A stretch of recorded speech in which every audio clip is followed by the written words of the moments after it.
In this lesson, I'll be talking about word problems that involve linear relations. So when we're looking at word problems, you want to read the question to figure out the different parts of the equation. So we're going to stick with our y equals mx plus b format. Remember that y is the dependent variable, x is the independent variable. M is the slope or the rate of change. B is your y-intercept or initial value. So as you're reading these questions, you want to pay attention to rate of change and initial value. And also, which variable is your x variable and which one is your y variable. Here's my first example. Declan starts 12 meters away from the wall and walks away at 2 meters per second. Write an equation and then predict when Declan will be 17 meters away. Okay, so we've got two variables. We have distance from the wall in meters and time in seconds. Remember, to make an equation, we are filling in the format y equals mx plus b. So let's start with y and x. Y and x are our variables. So which one is d and which one is t? Anytime you're dealing with time is independent of everything. Time just moves by itself. It doesn't depend on how far he's walking. So time is independent. This is our x variable. D is our dependent variable. It depends on how long he's been walking. So D is our y variable. So we know that instead of y, we're going to write d, and instead of x, we're going to write t. M is the slope, or the rate of change. So in our question, we have two numbers, two values. Which one is a rate of change? Well, remember, a rate is a comparison of two different units. Well, here we're comparing meters with seconds. This is a rate. This is our rate of change, his speed. So M is 2. B is our y-intercept, or our initial value. Well, that's the other one. It's his starting distance. Initial value means at the start, so that's his starting distance. So our equation is going to be d equals 2t plus 12. Now we can use our equation to predict when Declan will be 17 meters away. Predict when. So we're trying to solve t. In order to solve for t, we need to have a value of d. Well, he's 17 meters away. So I can take my equation and substitute 17 for d. Now I can solve for t. So subtract 12 from both sides. So I have 5 equals 2t. Divide both sides by 2. T is 5 over 2.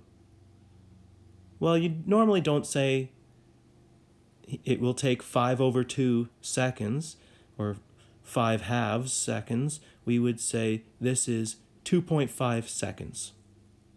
So Declan will be 17 meters away after 2.5 seconds. Here's my second example. A pool boy is paid according to the equation 9p minus 2e plus 60 equals 0, where E is his earnings in dollars and P is the number of pools he cleans.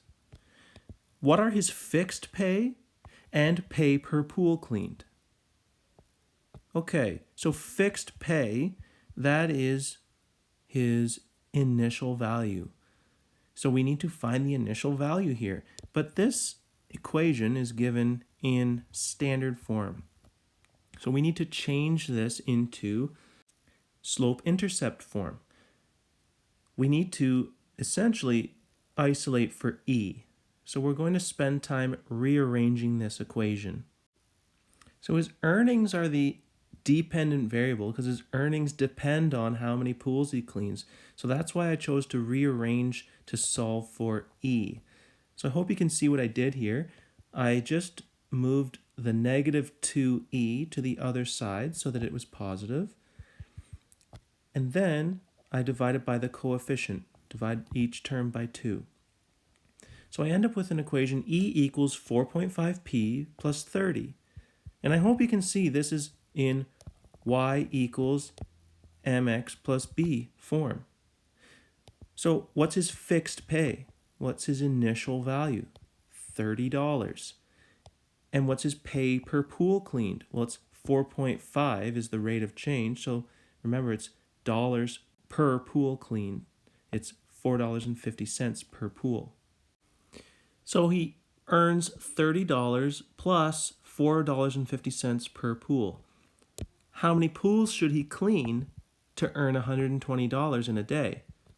Well, I'm just going to use this rearranged equation to solve. You could also use this one, but you're going to have to do rearranging anyway. This one just involves less algebra because we've already done some of it. So I'm going to start with this equation. I'm going to substitute in his earnings. So E is 120. And now I just have to solve for P. So first I subtracted 30 from both sides to get 4.5p equals 90. Divide both sides by the coefficient, 4.5. And I end up with p equals 20. So Declan needs to clean 20 pools in order to earn $120. Example 3. Bob has $18 to spend on peanuts and Cracker Jacks. Peanuts cost $1.50 each, and Cracker Jacks cost $2.25 each. Explain how this equation can model this situation. So let's take a look here. 1.5x plus 2.25y equals 18. So let's think about this. How does this relate to this information? Do you see any numbers that are the same? Well, yeah, we've got 18, 18, 1.50, well, 1.5, 2.25, 2.25. So the numbers match up. So what does this mean? Well, 1.5, that is the cost per peanut package. So $1.50 times X. What do you think X represents? Let's come back to that. 2.25, well, that's the cost per Cracker Jacks box. So 2.25 times Y. What do you think Y represents? We'll come back to that. When you add those two things together, you get 18, which is the amount of money he has to spend. So hopefully you can piece it together what X and Y represents. $1.50 times the number of peanut packages plus 225 times the number of Cracker Jack boxes equals 18. So we can use this equation to model this situation because it's going to be X and Y are just the number of peanuts and Cracker Jack boxes that he can buy to total $18. So find the X and Y intercepts and explain what they mean. Well, we have our equation. Remember, an x-intercept happens when y is 0. So substitute 0 for y and solve for x. So when I do that, I end up with x equals 12. So the x-intercept is 12. Now let's find the y-intercept. The y-intercept happens when x is 0. So we'll do the same thing. We'll substitute 0 for x and solve for y. And when I do that, I get y equals 8. So the y-intercept is 8. So I have my x-intercept and my y-intercept, but what do they mean? Well, let's think about this. X is 12 when y is 0. Y is the number of Cracker Jack boxes. So that just means if you don't buy any Cracker Jack boxes, you can buy 12 peanut packages to spend the full $18. So this is the maximum number of peanut packages you can buy. Conversely, if you think about the y-intercept is 8, well, that happens when x is 0. X is the number of peanut packages. So if you're not buying any peanut packages, you can buy up to 8 boxes of Cracker Jacks. So this is the maximum number of Cracker Jack boxes you can buy. So what does the point 36 represent? Well, remember, our coordinates are x, then y. So when x is 3, y is 6. when X is 3, remember what X represents. X is the number of peanut packages.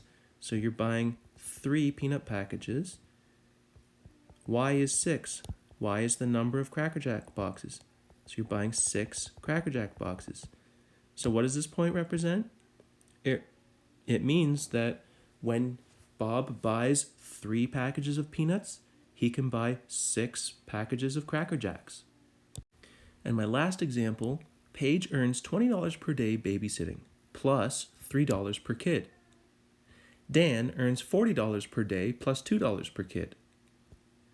Ethan earns the same amount per day as Paige, and the same amount per kid as Dan. Write equations to model each person's earnings. So we're going to write equations. Let's start with y equals mx plus b. Y and x are our variables. So what are the variables here? Well, we're talking about earnings. So one of our variables is earnings. So let's let E represent earnings. The other variable, the other thing that we're measuring is the number of kids. So let's just use K to represent the number of kids. Now, which of these variables is dependent and which one is independent? Well, you got to think about it. Does the earnings depend on how many kids there are? Or does the number of kids depend on how much they earn? I think it's kind of obvious. The earnings depends on how many kids there are. So earnings is dependent. That's our Y variable. The number of kids is our X variable. M is going to be the rate of change. B is going to be the initial value.